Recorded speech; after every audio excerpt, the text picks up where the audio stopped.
श्री गणेश. अध्याय 2. श्री स्वामी समर्थ. श्री गणेश व सरस्वती मातेला नमस्कार असो. श्री दत्तप्रभूंना नमस्कार असो. श्री स्वामी महाराजांना साष्टांग नमस्कार असो. श्री सद्गुरूंना शिष्याने विनविले. महाराज, गुरु परंपरा ऐकावी अशी उत्कंठा दाटली आहे.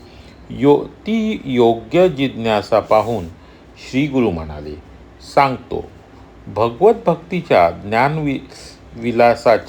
विलासाला शुद्ध मानस राखून ते ऐक. पूर्ण ब्रह्म, सनातन, निर्विकल्प, निरंजन असा परमात्मा पुरुष, जो गुणांनी बाधित नाही, भेदाभेदाचा ज्यास स्पर्श नाही, कोणतीही उपाधी त्यास बाध्य नाही, ज्याला निश्चित असा आकार नाही, ज्याला आणि ज्याच्यासारखा दुसरा कोणी नाही आहे, असा सच्चिदानंद रूपाला कधीतरी आपण अनेक रूपात नटावे अशी इच्छा झाली. एकाकी न रमण्याच्या या स्फुरणाने एका परब्रह्मातून अनेक ब्रह्मांची निर्मिती झाली. त्या वर्णनासाठी वेद शब्दरूप धारण करते झाले. रजोगुणी ब्रह्मा, सत्वगुणी विष्णू आणि तमोगुणी शंकर मायेने उत्पन्न झाले. ब्रह्माजींनी सृष्टी निर्मिली. विष्णुदेव पालनकर्त्याच्या भूमिकेत बसले आणि भगवान शंकर लयकर्ता झाले. आनंद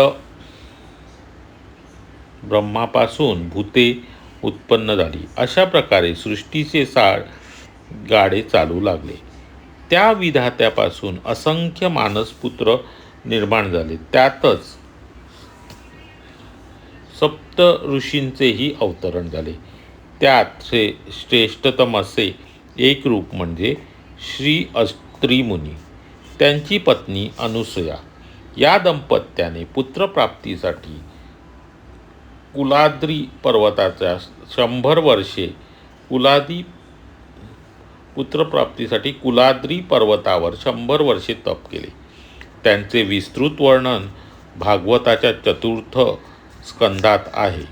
एका पायावर उभे राहून केवळ वायुभक्षण करून त्यांनी तपस्या केली. तेथील वनातून वाहणाऱ्या निर्विज्ञा नामक नदी लगत एका वृक्षाखाली ऋषीवर्यांचा वास होता. त्याच्या असीम तपोबलाने पवित्र बनलेल्या त्या अद्भुतरम्य स्थानाकडे ब्रह्मा, विष्णू, महेश व अन्य देवताही आकर्षित झाल्या. ऋषीवर्यांनी त्यांचे मनोमन पूजन केले. त्रिदेवांची स्तुती आरंभली. त्यांनी मुनिवर्यांना त्यांची इच्छा सफल होईल असे आशीर्वचन दिले. त्रयमूर्तींच्या दर्शनाने ऋषीपत्नी अनुसूया तर फारच आनंदून गेली. आपल्या तपाचे सार्थकच झाले असे त्या उभयतांना वाटत होते. अशा प्रकारे श्री गुरूंनी शिष्याला अत्री गुरूंना मिळालेल्या पुत्रप्राप्तीच्या वरदानाविषयी सांगितल्यानंतर श्री दत्तात्रय उत्पत्तीची पुराणकथा सांगायला सुरुवात केली. देवर्षी नारद मुनींनी अपार अनुष्ठान केल्यानंतर ईश्वर प्रसन्न झाले. नारद मुनींना वरदान देण्यासाठी भगवान उभे राहिले, पण भक्तश्रेष्ठींनी ईश्वराकडे फक्त नित्य दर्शनाचे वरदान मागितले. तेव्हा भगवानांच्या मुखातून वाणी गरजली. ब्रह्मा, विष्णू, महेश्वर हे त्रिवर्ग एकत्र येतील तेव्हा ते अनुपम कार्य साधेल. ते ऐकताच ब्रह्मचिंतनात मग्न नारद मुनी हर्षभरित भावात ब्रह्मवीणा वाजवीत भूमंडळी अत्री ऋषींच्या सदनी दाखल झाले. ऋषीवर्यांनी मुनिराजांना आसनावर बसवून पूजन केले. तेव्हा अनुसूया माता हातात मुसळ घेऊन तांदूळ कांडत होत्या. एवढ्यात तहानलेल्या अत्री ऋषींनी पिण्यासाठी पाणी मागितले. पतीच्या आज्ञेस तत्पर अनुसूया मातेने मुसळ वरचेवर थांबवून आधी पाणी आणून दिले. मुसळ अधांतरी थांबवण्याचे प पातिव्रत्य थांबवण्याचे पतिव्रता सामर्थ्य पाहून नारद चकित झाले. कलहप्रिय म्हणून गणले जाणारे देवर्षी हरिगुरु नारायण जय जय असे मुखाने म्हणत जगत कल्याणाकरिता नव्या लीलेच्या निर्माणासाठी लगबगीने निघाले. ते थेट पोचले वैकुंठात. दरम्यान विष्णुपत्नी देवी कमला आपले भोजनादी विधी बाजूला ठेवून देवी सरस्वतीसह देवी पार्वतीकडे आल्या होत्या. एकमेकांचे कुशल वर्तमान घेणे सुरू होते. त्या एकमेकांच्या यजमानांविषयी माहिती घेत होत्या. इतक्यात नारद मुनी तिथे दाखल झाले. त्यामुळे हा उपस्थित महिलावर्ग गडबडून गेला. त्रिभुवन संचारी नारद मुनींना यथोचित सत्कार करण्याची लगबग सुरू झाली. मुनिवर्य सातत्याने फिरतीवर राहणारे असल्याने त्यांना जगताची खडानखडा माहिती असणार, म्हणून औत्सुक्याने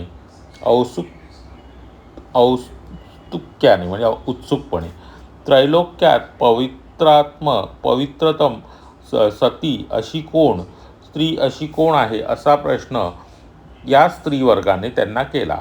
शेवटी नारद असते त्या असंख्य स्त्रियांमध्ये बसून अनुसूया मातेच्या पातिव्रत्याचे जसे काही कौतुक रंगविले की ऐकता क्षणी महिला कंपूत असूयेचा डोंबच उसळला.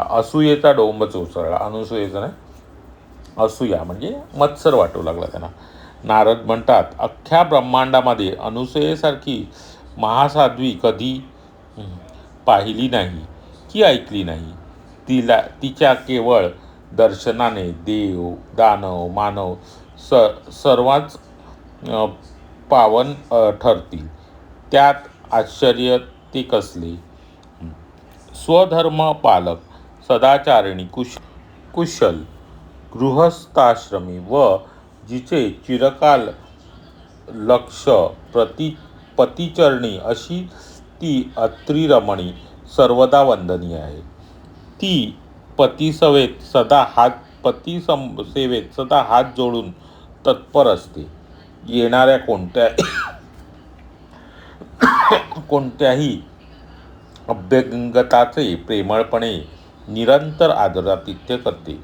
तहानलेल्या मुनिवर्यांनी एकदा पाणी मागितले तेव्हा साध्वी तांदूळ कांडत होत्या. मुसळ अधांतरी थांबून त्या पाणी आणायला गेल्या. परमेश्वर साक्ष ठेवून मी शपथेवर सांगतो, हे दृश्य मी स्वतः माझ्या डोळ्यांनी पाहिले. असूया जिथे नावासही नाही अशी ती अनुसूया. आता अनुसूया म्हणजे काय, जिथे असूया नावासही नाही, म्हणजे जिला कोणाची असूया वाटत नाही अशी ती अनुसूया.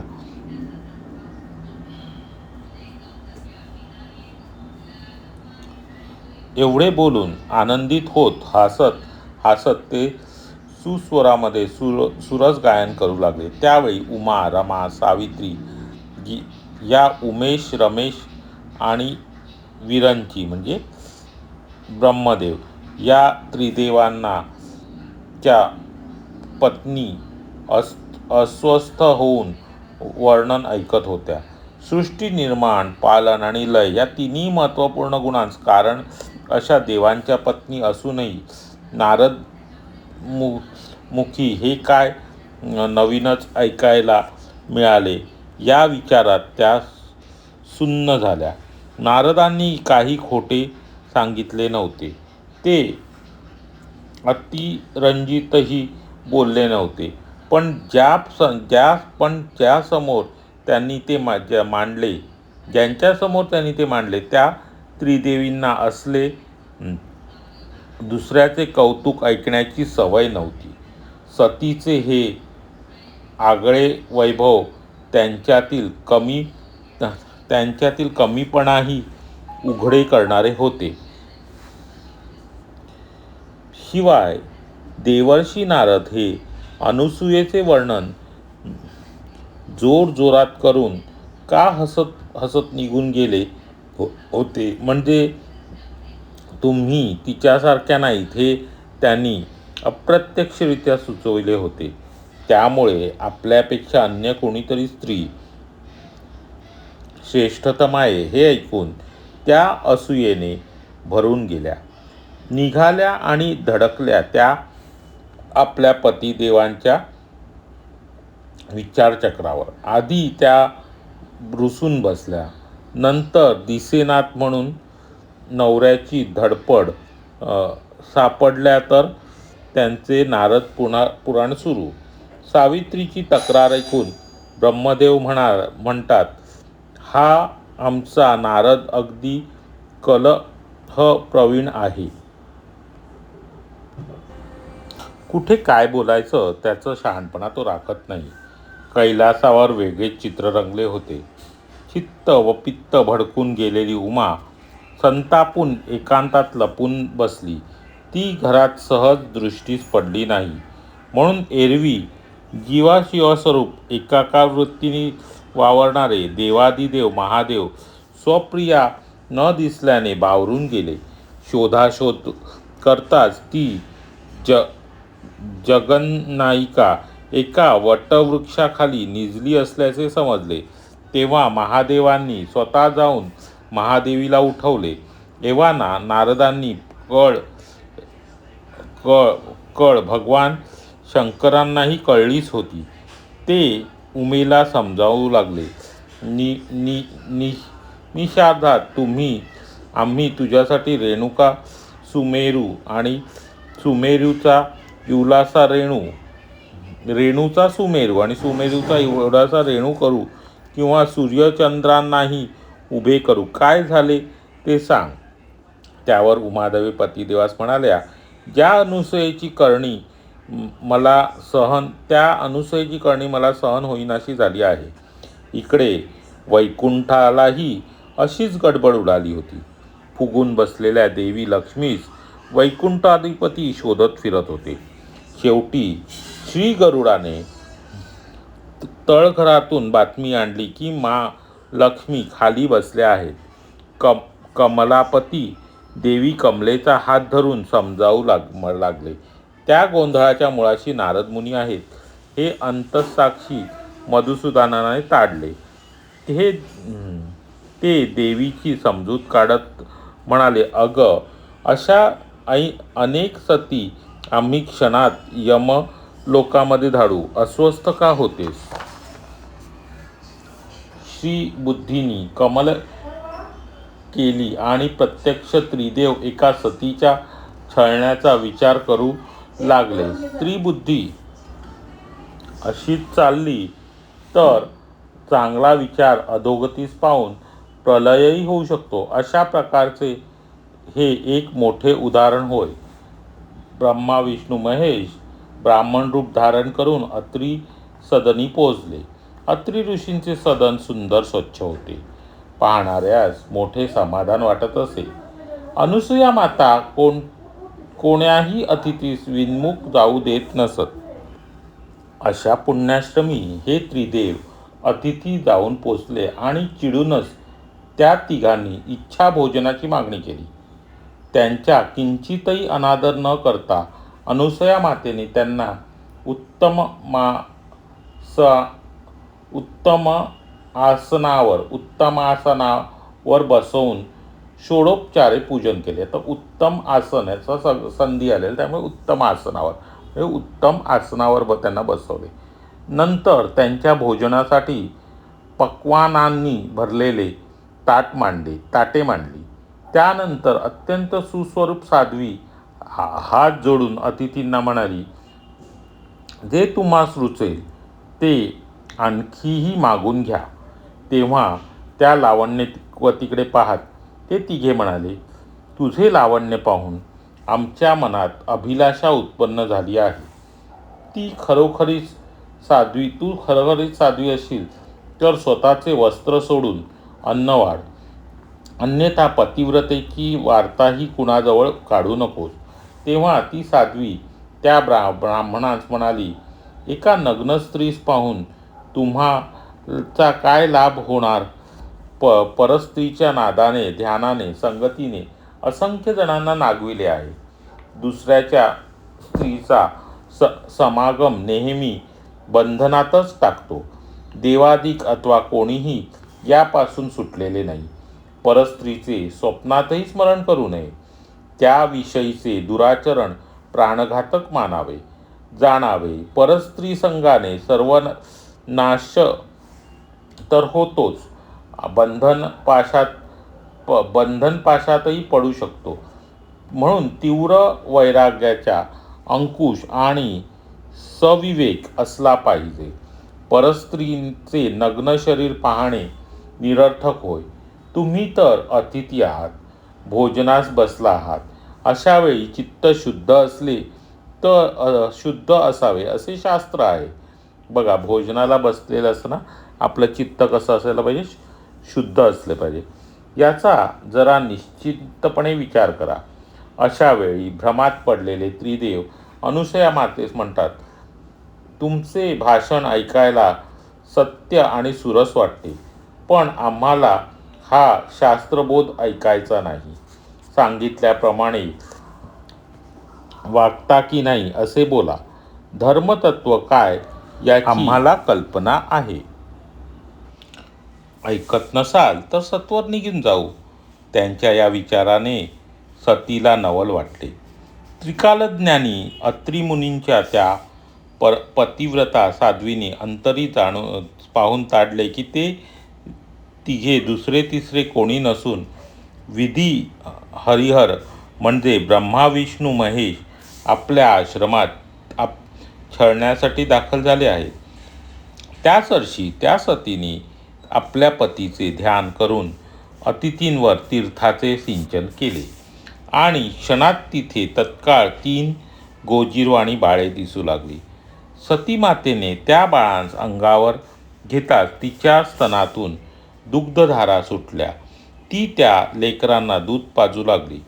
छोट्यांपासून मोठ्यांपर्यंत सर्वांना या सती सामर्थ्याचे मोठे नवल वाटले.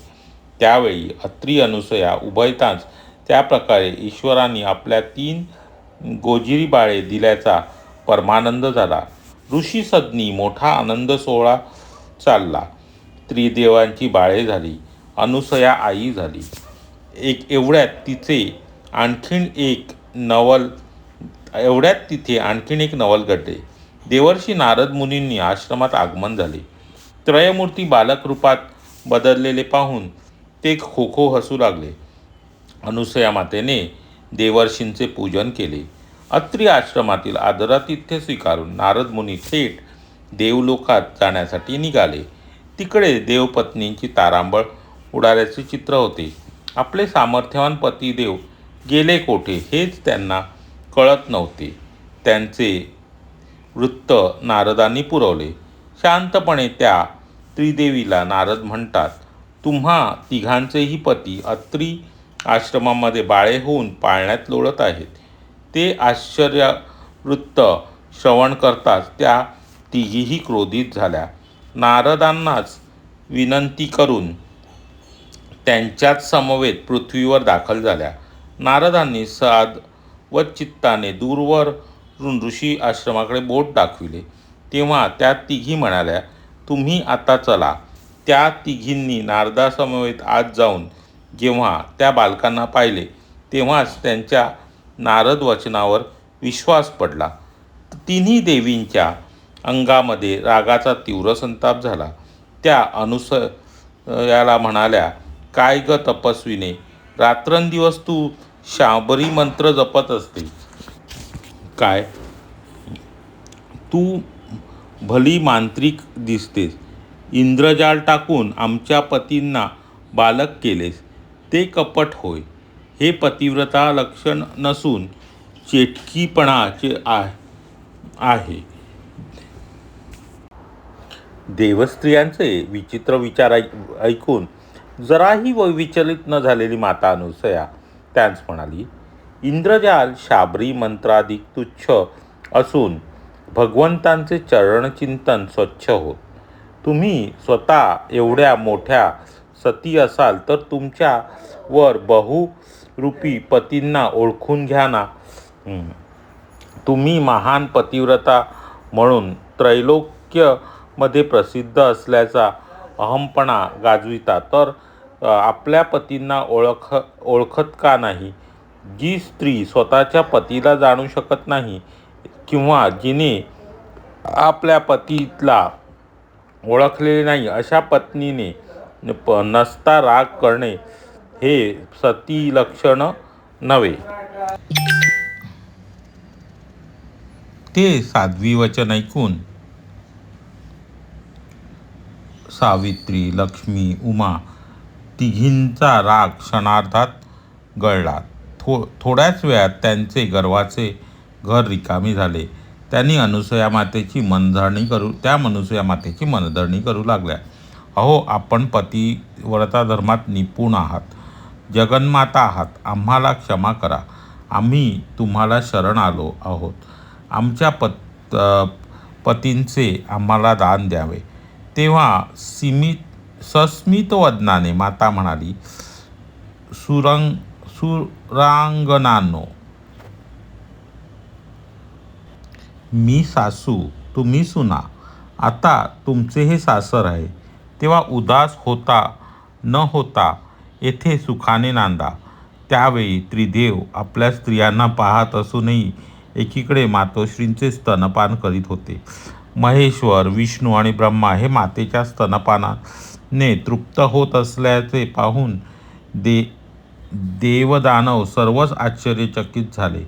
त्यांना पाहण्यासाठी अन्य देवी देवतांची मोठीच गर्दी झाली. पुढे ब्रह्मा अवताराला सोम, रुद्रावताराला दुर्वास आणि विष्णू अवताराला दत्त असे नाव ठेवण्यात आले. त्या दर्शनासाठी सर्व देवता, ऋषीमंडळ सहकुटुंब दाखल झाले. मंगल वाद्ये वाजत होती. पंडित, आश्चर्य, मुक्त, मुमुक्षू सारेच जण येऊन तिथे लोटांगण घालत जणू नमस्कार आणि जपकाराने विश्वाकार भरला.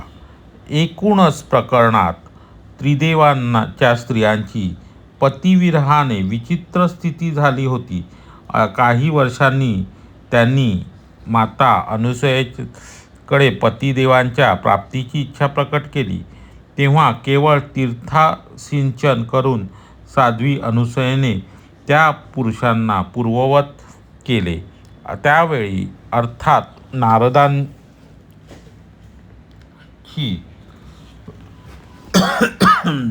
उपस्थिती होतीच. त्रिदेवांनाही नारदांच्या निमित्ताने एक मोठे कार्य साधल्याचे म्हटले. म्हणजे त्रिदेवांनी नारदाच्या मदतीने एक मोठे कार्य साधले असं म्हटले.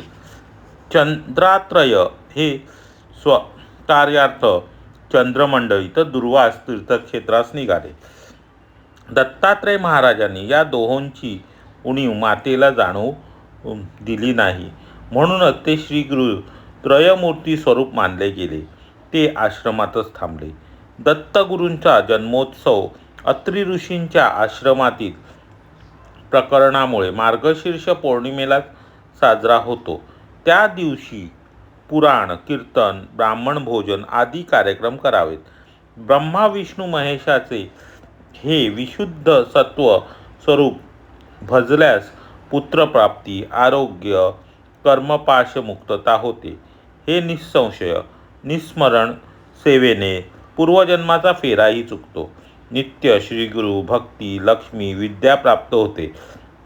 भूत प्रेत पिशाच संबंध या बाधा निश्चितपणे दूर होते. सिद्धीश्वर दत्तमूर्तीचे चिंतन करता ब्रह्मात्मविज्ञानाचा साक्षात्कार होत असतो. या ग्रंथाच्या नित्यपठणाने या सर्वांची निश्चित प्राप्ती होईल. हा ग्रंथ सुयोग्य रीतीने गृही नीट संरक्षिल्यासही श्री दत्त दर्शन होईल. म्हणजे आपण जे पुस्तक आता वाचतोय गुरुलीलामृत त्याच्याविषयी म्हटलं. पूर्ण लीला मुनीश्वर स्वये श्री स्वामी समर्थ गुरुवर यांचा सदैव सर्वांच्या हृदयात निरंतर वास असतो. त्यांनी या वचनाची निश्चिती दिली आहे. श्री गुरुलीलामृताचे हे कथन समर्थच बनवून घेत आहेत. त्यांच्या चरणी आपले काया वाचा मन अर्पून निरंजनी रंगलेला वामन आता पुढील कथाप्रसंगाचा अध्याय वर्णनार्थ सिद्ध आहे. त्याच्या श्रवणास भक्तांनी तयार व्हावे. असा ब्रह्मनिष्ठ वामन विरचित गुरुशिष्यामृत रूप गुरुलीलामृताचा दुसरा अध्याय येथे समाप्त झाला. श्री स्वामी समर्थ. म्हणजे आज आपण जे ऐकलं अध्याय वामन बुवांनी जे गुरुलीलामृत रचलं होतं त्याचा हा दुसरा अध्याय होता आणि हा भगवान श्री दत्तात्रयांच्या जन्मकथेचा अध्याय होता. कसा प्रभूंचा जन्म झाला हे या अध्यायात सांगितलेलं आहे.